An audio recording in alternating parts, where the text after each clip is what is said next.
వెతలు తీరును, కృపలు దొరుకును, సాటి లేనిది యేసుని నామం. యేసునామమే మధురం, మదిలో తలచిన ధన్యం.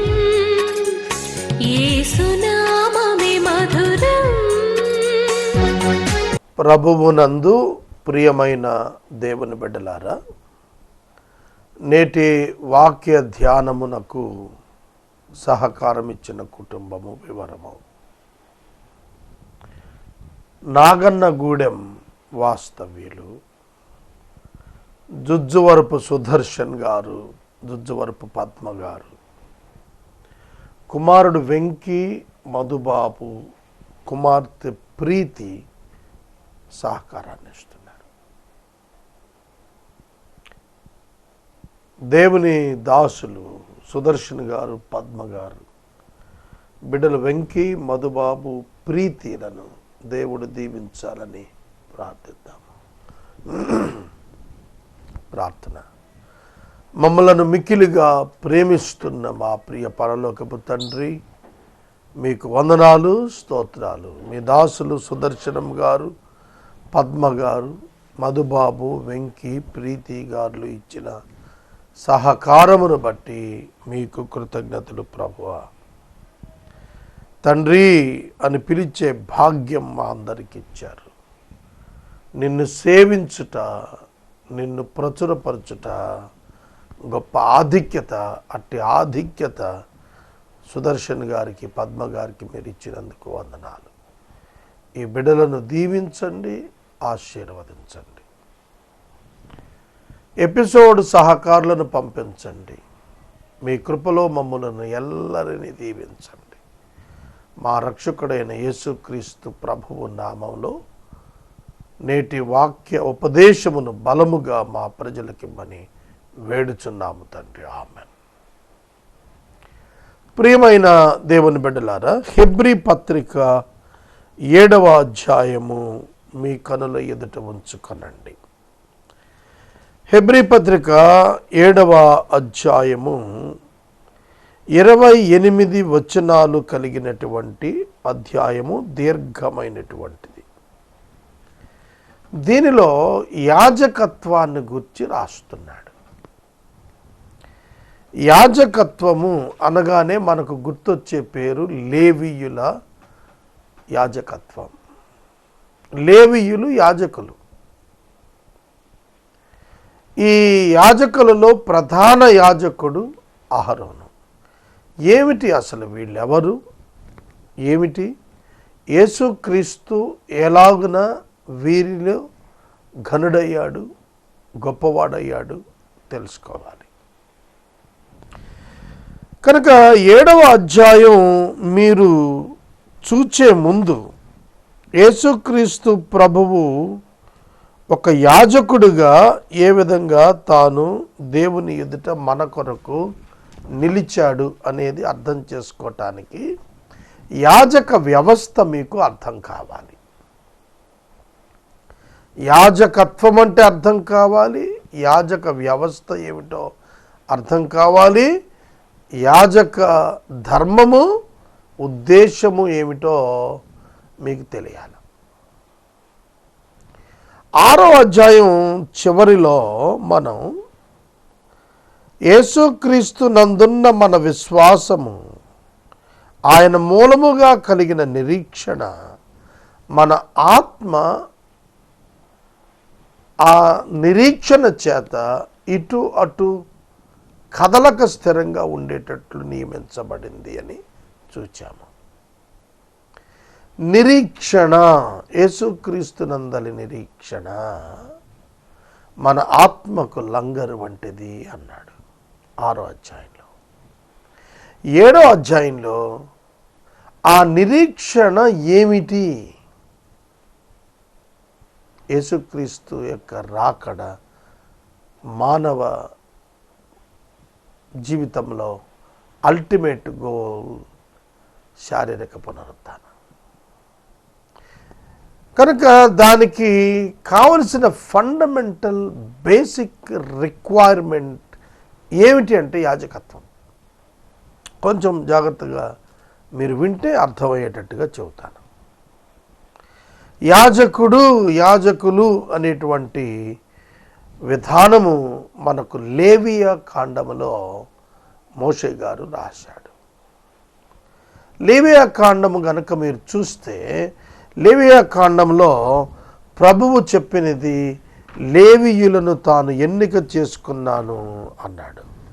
3 పర్యాయాలు లేవియ కాండంలో మొదటి 10 అధ్యాయాల్లో నేను ఇశ్రాయేలీయులలో ప్రథమ తొలిచూలు సంతతికి మారుగా నేను లేవీయులను ఎన్నిక చేసుకున్నాను అని చెప్పాడు. మారుగా చేసుకోవటం ఏంటి? బదులుగా అని. మారుగా అంటే ఎవరి బదులు లేవీయులు యాజకులయ్యారు అని చూస్తే జ్యేష్ఠ సంతానము బదులు ఒకే ఒక గోత్రాన్ని దేవుడు ఎంపిక చేసుకున్నాడు. ఇక యాజకత్వం దగ్గరకు వచ్చేటప్పటికి దేవుడు ఈ జ్యేష్ఠ సంతానము పక్షముగా లేవి గోత్రాన్ని తాను తీసుకుని వారికి ఆ ప్రత్యక్ష గుడారము ఆరాధన వాటి యొక్క బాధ్యతలు అప్పగించాడు.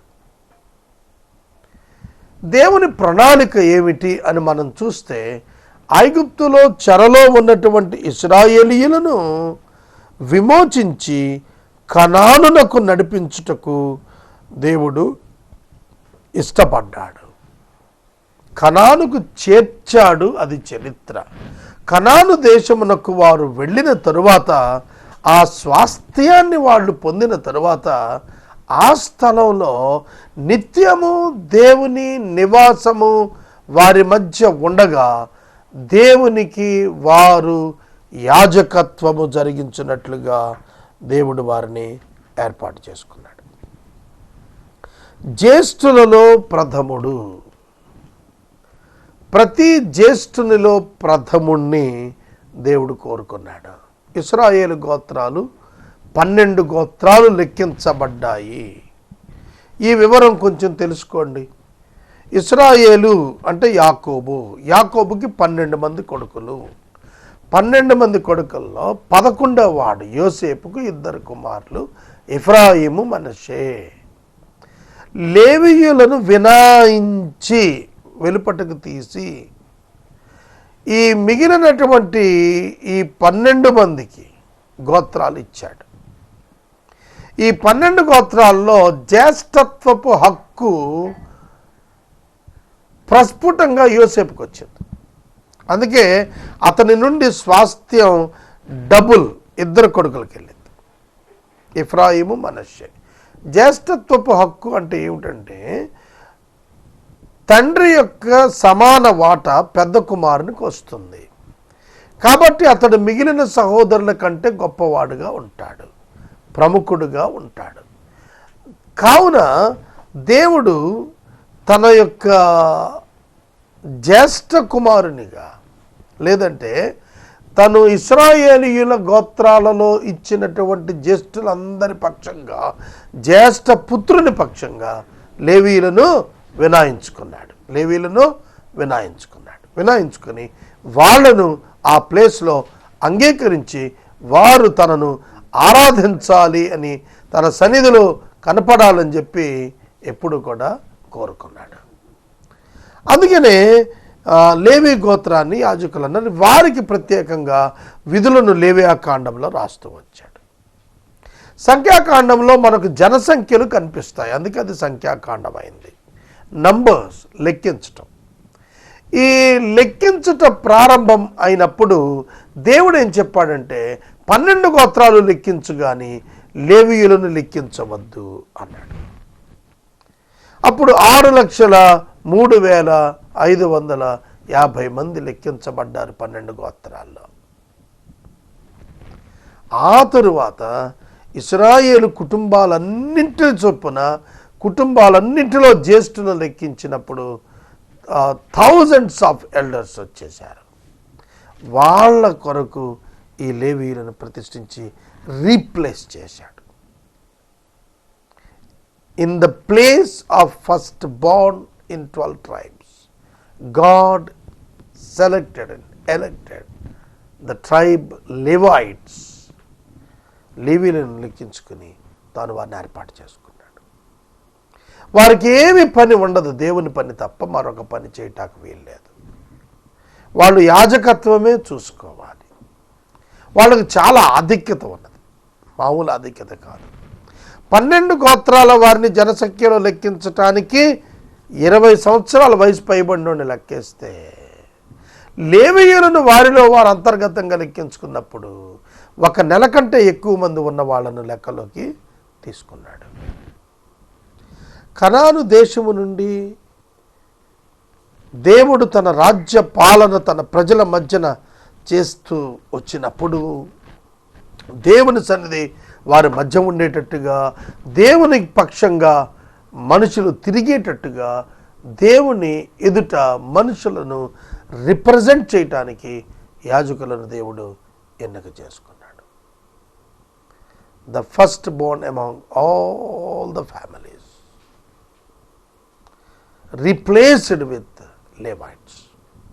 ఆ లేవీయులు చేయాల్సింది ఏమిటి అని అంటే, ప్రత్యక్ష గుడారము మందిరము యొక్క సేవ వాళ్ళు చేయాలి. ఆధ్యాత్మిక అభివృద్ధి కొరకు, ఆధ్యాత్మికమైనటువంటి విశేషాల కొరకు వారు నియమించబడ్డారు. వారిలో లేవీ కుమారులలో అహరోను యొక్క కుటుంబం ప్రధాన యాజకత్వానికి శాశ్వతంగా దేవుడు సెలెక్ట్ చేశాడు. దేవుడు సెలెక్ట్ చేసుకున్నాడు. కాబట్టి ఈ ప్రధాన యాజకత్వం దేని కొరకంటే, దేవుడు తన ప్రజల మధ్యన నివసించేటువంటి ఆ నివాసం కొరకు దేవుడు ఏర్పాటు చేసుకున్నటువంటి ప్రత్యక్ష గుడారము యొక్క సేవలు చేయటానికి. మీకు విషయం తెలుసా? ఇశ్రాయేలు సైన్యమునకు ముందు నడిచిన దైవమా అని ఎందుకు అన్నాడు? ఈ ఇశ్రాయేలు సైన్యం, ఇశ్రాయేలు జనాన్ని నడిపించేటప్పుడు కాల్బలంలో ప్రతి గోత్రంలో ఏర్పరచబడినటువంటి వారు ఈ ప్రత్యక్ష గుడారానికి ఇమీడియట్ ప్లేస్లో ముందు దేవుడు ప్రధాన యాజకుడు వెళుతూ ఉంటే ఈ 3 పక్కల ఎవరు ఉండాలి, ఆ తర్వాత ఆ మందిరము చుట్టూత ఇశ్రాయేలు ఏ విధంగా ఉండాలి, ఆ సీటింగ్ అరేంజ్మెంట్, ఆ స్టాండింగ్ అరేంజ్మెంట్ అంతా దేవుడే చేశాడు. ఆ విధంగా నడుస్తూ ఉండగా దేవుని మందసం వారికి ముందు వెళుతూ ఉంటుంది.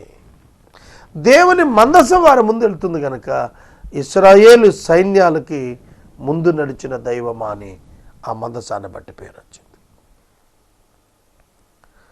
విజిబుల్ స్టేటస్లో దేవుడు కంటికి కనబడేటట్లుగా ఆ మందసం ముందు పోతూ ఉండగా, ప్రత్యక్ష గుడారం ఆ మూవబుల్ ట్యాబర్నికల్ నడుస్తూ ఉండగా, ఆ ముందుకు ప్రజలు దాన్ని కొనసాగిస్తూ ఉండగా ప్రభు వారితో పాటు నడిచాడు. ప్రభు వారి మధ్య నివాసం చేశాడు. నేను మీ మధ్యన నివసించినట్లు ఒక గుడారమును నిర్మించని, దాని కొలతలు, దాని విధానం అంతా పరలోకపు నమూనా దేవుడు అక్కడే ఇచ్చాడు. కనుక ఈ ప్రత్యక్ష గుడారంలో ఉన్నటువంటి ఆ మందసము పెట్టి తుమ్మకర్రతో చేయబడి, బంగారంతో లోపట వెలుపట తాపడం చేయబడి, పైన 2 ఏకాండముగా ఉన్నటువంటి చెక్క నుండి 2 కెరూబులను చెక్కి వాటి మధ్యలో నుండి యెహోవా స్వరమిచ్చి మాట్లాడుతుండగా మోషే విన్నాడు.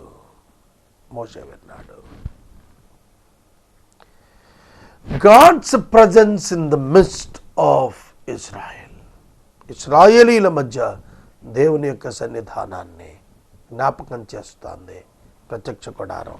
ఆ ప్రత్యక్ష గుడారం అమరిక, ఇట్స్ ఏ టెంపరరీ టెబర్నికల్, తెరల చేత నిర్మాణం చేయబడిన తాత్కాలికమైనటువంటిది. అది movable tabernacle. It's not permanent temple. Solomon permanent temple యెరూషలేములో కట్టాడు, కానీ మోషే కాలంలోనే ఈ ప్రత్యక్ష గుడారం మూవబుల్ టెబర్నికల్. ముందుకు కొనసాగుటకు అనుకూలమైనటువంటి తెరల చేత కట్టబడి అరణ్య యాత్ర అంతా కూడా సాగింది. దేవుడు వారి ముందు నడుస్తూ వెళ్ళాడు. మందసం పెట్టి దేవుని సన్నిధిని జ్ఞాపకం చేస్తుంది. మందసం పెట్టి యేసుక్రీస్తుని జ్ఞాపకం చేస్తుంది.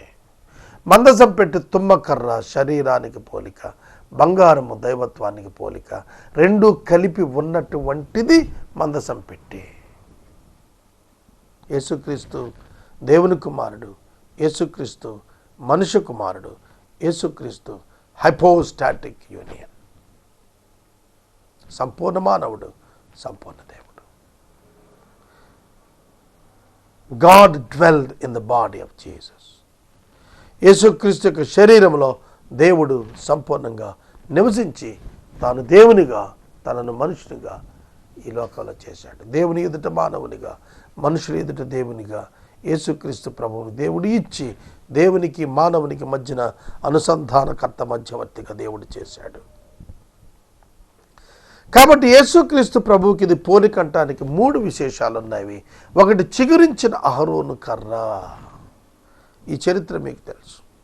ఎవరిని దేవుడు యాజకత్వానికి ఎన్నిక చేసుకున్నాడు అనేది తెలియటానికి ఆ 13 గోత్రాల నుండి కూడాను ఎండు కర్రలు తెచ్చిపెట్టగా ఉదయకాలానికెల్లా మోషే యొక్క కాలంలో ఆ అహరోను యొక్క కర్ర చిగురిచ్చి ఆకులు కలిగి బాదం కాయలు కాసింది.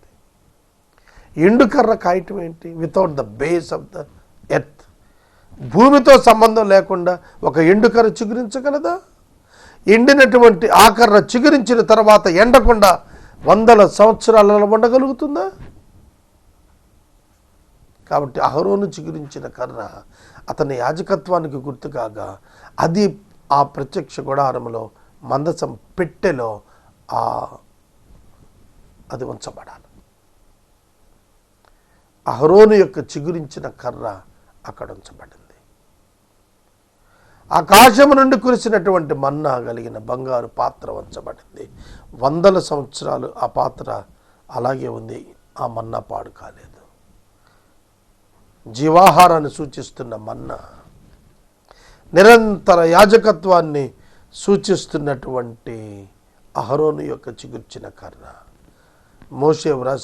మోషేకి దేవుడు వ్రాసి ఇచ్చిన 2 రాతి పలకలు, ఈ 3 ఆ మందిరంలో, ఆ ప్రత్యక్ష గుడారంలో, అతి పరిశుద్ధ స్థలంలో, ఆ మందసపు పెట్టెలో పెట్టాలి. యేసుక్రీస్తులో ఈ 3 లక్షణాలు కంప్లీట్ అయ్యి ఆయనే మానవునికి దేవునికి మధ్యవర్తిగా, మనుషులకు ప్రత్యక్షమైన దేవునిగా యేసుక్రీస్తు ప్రభు మనకు మందసం ద్వారా తెలియచేయబడ్డాడు.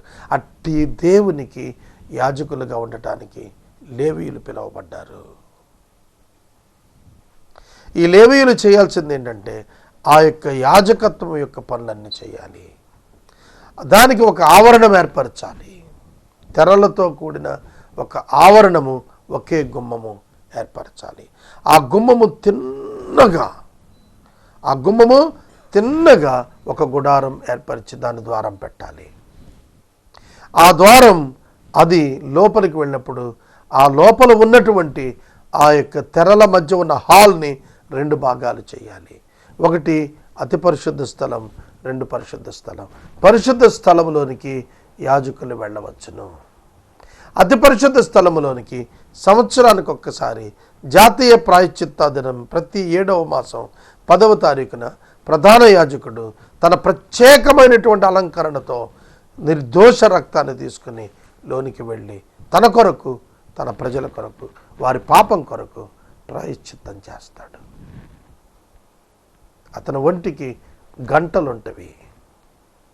అతను కదులుతుంటే శబ్దం వస్తుంది, కదలకపోతే చనిపోయాడని అర్థం. అతని నడుంకి తాడు కట్టబడి ఆ తాడు వెలుపట్టుకుంటుంది.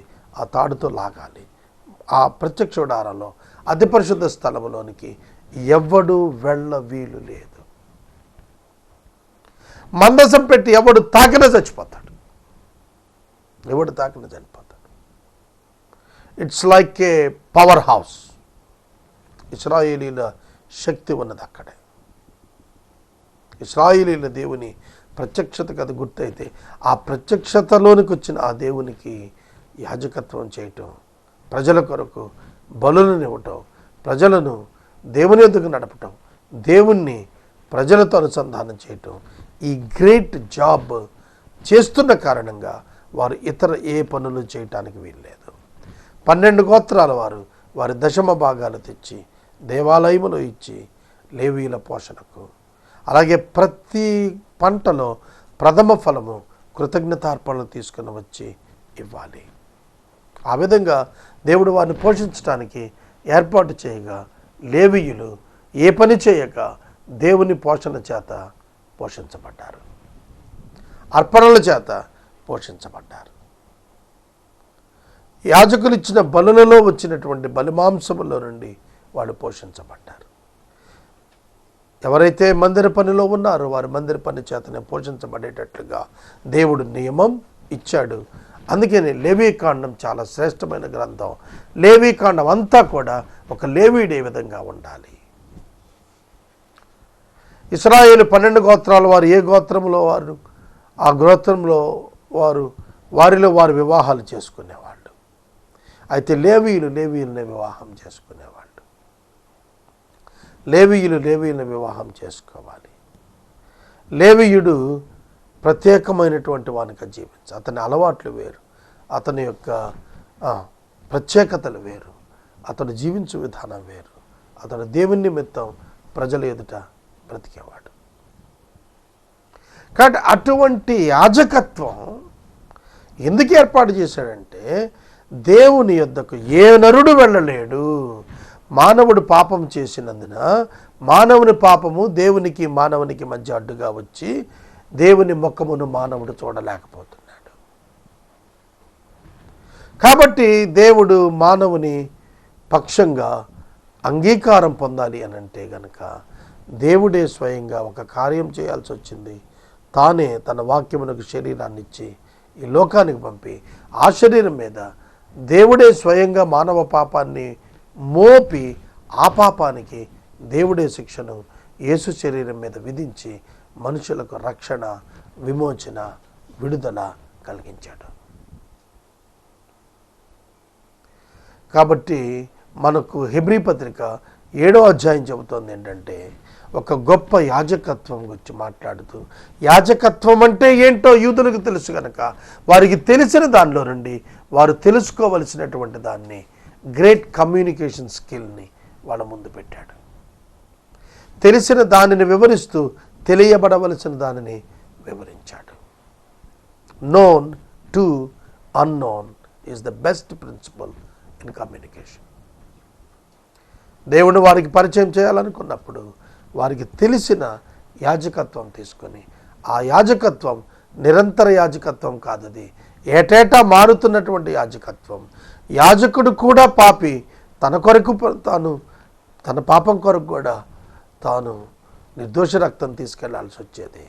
కానీ వీటన్నింటికి భిన్నంగా దేవుని కుమారుడైన యేసుక్రీస్తు వారు దేవుని యొక్క వాగ్దానాలు, అబ్రహామునకు చేసినటువంటి వాగ్దానాలను ఆయన జ్ఞాపకం చేసుకుని ఆ లేవీయులను యాజకత్వానికి ఇచ్చినట్టుగా దేవుని యొక్క పరలోకములో ఆయన సింహాసనం దగ్గరకు యేసుక్రీస్తు ప్రభు తన స్వరక్తాన్ని తీసుకుని తాను మధ్యవర్తిగా మారి మానవుల కొరకు ఆయన శిలువ భరించి మానవుల విమోచన ఖరీదనం తన రక్తం చేత తాను స్వయంగా తీసుకొని దేవుని సింహాసనం దగ్గరికి వెళ్ళి మనుషులను అంగీకరించమని అప్లికేషన్ ఇచ్చాడు. అది ఏం జరిగింది అని చెప్పటానికి ఇంత స్టోరీ చెప్పాల్సి వచ్చింది. హెబ్రీ పత్రిక 7వ అధ్యాయంలో అహరోను యొక్క యాజకత్వము ప్రారంభం కాకమునుపు మరొక యాజకుడున్నాడు. అతడే మెల్కీసెదకు అనేటువంటి ఒక యాజకుడు. అతని లక్షణాలన్నీ కూడా ఎక్స్ప్లెయిన్ చేస్తూ అబ్రహాము తన యొక్క సహోదరుడైన లోతు విషయాన జరిగినటువంటి ప్రమాదంలో అతన్ని రక్షించినప్పుడు, సొదొమ గొమొరాలను పట్టుకొని వెళ్ళిపోయిన రాజులను శిక్షించి వాళ్ళు వెనక్కి తెచ్చినప్పుడు ఈ దేవుని యాజకుడైన మెల్కీసెదకు, సమాధానపు రాజు అని పేరు కలిగిన ఈ మెల్కీసెదకు అబ్రహామును ఎదుర్కొన్నాడు. ద్రాక్షారసము రొట్టె తీసుకొచ్చి అబ్రహాముకి ఇచ్చాడు. ఇచ్చినప్పుడు అబ్రహాము తన దశమాంశాలు అతనికి సమర్పించాడు. దశమాంశములు అబ్రహాం ఇచ్చేప్పటికి అబ్రహాముకి సంతానం లేరు. కానీ అబ్రహాము గర్భములో లేవి ఉన్నాడు అన్నాడు హెబ్రీ గ్రంథకర్త. అబ్రహాము యొక్క గర్భములో ఉన్న లేవి, దశమాంశములు తీసుకుంటున్నవాడైన లేవి అబ్రహాము యొక్క గర్భములో ఉండి ప్రధాన యాజకుడిగా వచ్చినటువంటి మెల్కీసెదకు అను ఆ సమాధానపు రాజునకు, షాలేము రాజునకు దశమాంశం ఇచ్చాడు. ఆ సమాధానపు రాజు తల్లి లేనివాడు, తండ్రి లేనివాడు, వంశావళి లేనివాడు, ఆయన లైఫ్కి అంతము లేనటువంటి వాడు. ఆయన యాజకుడిగా వచ్చి అబ్రహాంని ఎదుర్కొన్నాడు. ఆయన ఇచ్చింది ఏంటంటే రొట్టె, ద్రాక్షారసం ఇచ్చాడు. ఆ రోజే అబ్రహాము యేసుక్రీస్తు యొక్క నిరంతర యాజకత్వం చేత, ఆయన శరీరము రక్తముల చేత విమోచించబడతాను అనేటువంటి ఒక అవగాహనకు వచ్చాడు. అందుకే అతడు ఆయనకు దశమాంశం ఇచ్చాడు. ఆదికాండం 28వ అధ్యాయంలో యాకోబు దశమాంశములను గురించి మాట్లాడాడు. ఎందుకంటే నువ్వు నన్ను రక్షించినట్లయితే, నన్ను సంరక్షించినట్లయితే, నన్ను కాపాడినట్లయితే, నన్ను సజీవుని గుంచినట్లయితే నేను నీకు దశం భాగం ఇస్తాను అన్నాడు. కాబట్టి ఒక మనిషి దశం భాగం ఇచ్చినప్పుడు దేవుడు నన్ను రక్షించాడు, నన్ను పోషిస్తున్నాడు అనే భావనతో ఇస్తాడు. కనుక యాజకునికి దశమాంశములు సమర్పించినప్పుడు ఆ యాజకుడు అబ్రహామునకు ఎదుర్కొన్నటువంటి యాజకుడైన మెల్కీసెదకు, అబ్రహాము యొక్క సంతానములో 2000 సంవత్సరాలకు వచ్చినటువంటి యేసుక్రీస్తు ప్రభువు అను ప్రధాన యాజకుడిని పోలి వచ్చాడు. ఎవరిని పోలి ఎవరు రావాలి? 2000 సంవత్సరాల క్రితం అబ్రహాముకు ప్రత్యక్షమైనటువంటి మెల్కీసెదకు, అబ్రహాము తర్వాత 2000 సంవత్సరాలకు వచ్చిన యేసుక్రీస్తు ప్రభువు. ఇందులో ఎవరిని పోలి ఎవరున్నారు? నేను మా నాన్న పోలి ఉంటాను, మా నాన్న నన్ను పోలి ఉండడు. నా కుమారుడు నన్ను పోలి ఉంటాడు, నేను నా కుమారుని పోలి ఉండను. కనుక వాడే నా పోలిక, నేనే మా నాన్న పోలిక. మా నాన్న మొదట, 2 నేను. కాబట్టి కాలం బట్టి చూస్తే మొదట ఆయన, నేను, నా తర్వాత నా కుమారుడు. మరి ఇక్కడ అలా లేదు. యేసుక్రీస్తు ప్రత్యక్షతకు వచ్చేటప్పటికీ అబ్రహాము తర్వాత 2000 సంవత్సరాలు. కానీ అబ్రహాము ఏ ప్రధాన యాజకుడికి, ఏ దైవ యాజకునికి దశమాంశం ఇచ్చాడో అతడు యేసుక్రీస్తు ప్రభువును పోలి వచ్చాడంట. ప్రత్యక్షమైనటువంటి యాజకుడైన సమాధాన రాజు, షాలేము రాజు అయిన ఆ మెల్కీసెదకు ఎవరి పోలికలో వచ్చాడు? యేసు పోలికలో వచ్చాడు. యేసు అతని పోలికలో కాదు, యేసు పోలికలో అతడు వచ్చాడు అన్నప్పుడు యేసు మెల్కీసెదకు కంటే ముందున్నాడు. The revolution of Melchizedek is nothing but Jesus Christ. యేసుక్రీస్తు అని మనకు అర్థమవుతుంది.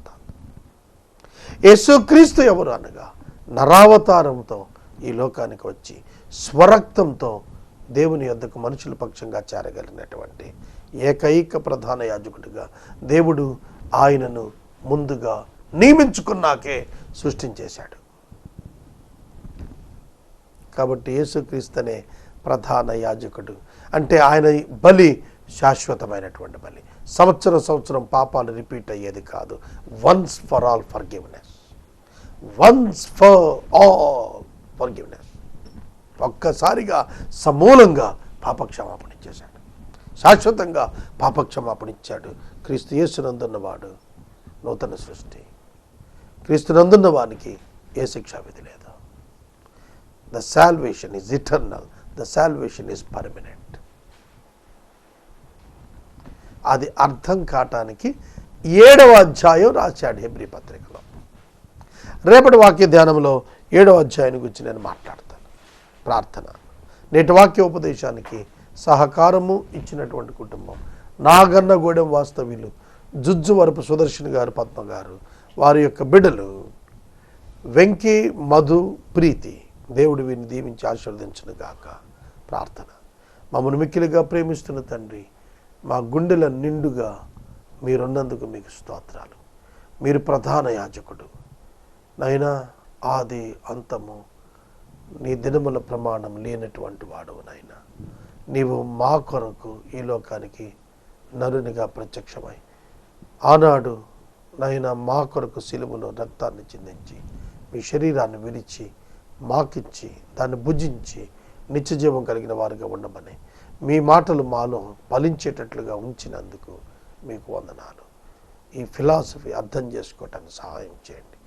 ఈ శ్రేష్టమైనటువంటి అవగాహన మాలో ఫలింపచేయమని, బలపరచమని, ఎదిగించమని, స్థిరపరచమని, బలపరచమని యేసునామాన్ని అడుగుచున్నాను తండ్రి. ఆమేన్. తండ్రి అయిన దేవుని ప్రేమ, కుమారుడిని యేసయ్య కృప, పరిశుద్ధాత్మని అన్యోన్య సహవాసం మన కల్లరుకును నేటి ఎపిసోడ్ సహకారి సుదర్శన్ గారు, పద్మ గారులకు తోడై ఉండను కాక. ఆమేన్. మన తండ్రి అయిన దేవుని ప్రేమ, కుమారుడిని యేసయ్య కృప, పరిశుద్ధాత్మని అన్యోన్య సహవాసం సదాకాలం మనందరికీ తోడై ఉండను కాక. ఆమేన్.